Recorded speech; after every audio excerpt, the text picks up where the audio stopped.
আমার স্বামী পরকীয়া লিপ্ত, নামাজ পড়ে না, আমি কিছু বললে আমাকে বাড়ি থেকে বের করে দেয়, মারধর করে, এতে আমার করণীয় কি? তাকে ভুল পথ থেকে ফেরাতে। দেখুন, পরকীয়া, বিবাহিত মানুষ বিবাহ করার পরও অবৈধ সম্পর্ক, এটা এখন মহামারীর মতো হয়ে গেছে, ঘরে ঘরে হয়ে গেছে। বেশিরভাগ ঘরগুলোতে এমন এমন পুরুষরা পরকীয়ায় লিপ্ত, এমন এমন মহিলা পরকীয়ায় লিপ্ত যে কল্পনাও করা যায় না।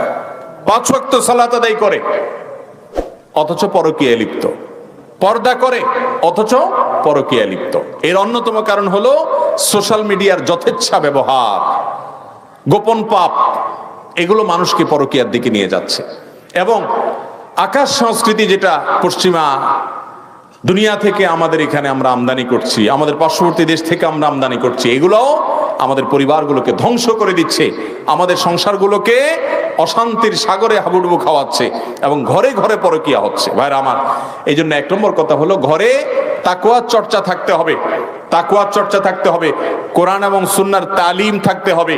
কোরআনের আয়াত পাঠ করে, হাদিসে রাসূল পাঠ করে ঘরোয়া মজলিসে তালিম চালু করবেন, নিজেদের মধ্যে কোরআন হাদিসের চর্চা বাড়াবেন, তাকওয়া বাড়াবেন এবং মুত্তাকি পরহেজগার ফ্যামিলিগুলোর সাথে বন্ধুত্ব করবেন।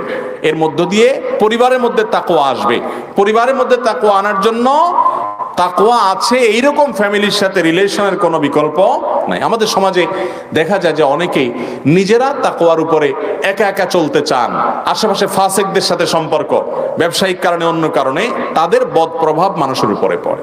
এর পাশাপাশি একজন নারী, তিনি তার স্বামী যদি পরকীয়া লিপ্ত হয়, অথবা একজন পুরুষ তার স্ত্রী যদি পরকীয়া লিপ্ত হয়, তাদেরকে যথাসম্ভব ফেরানোর চেষ্টা করবেন এবং নসিহা করবেন, বুঝাবেন, না হলে মুরব্বীদেরকে দিয়ে বুঝাবেন।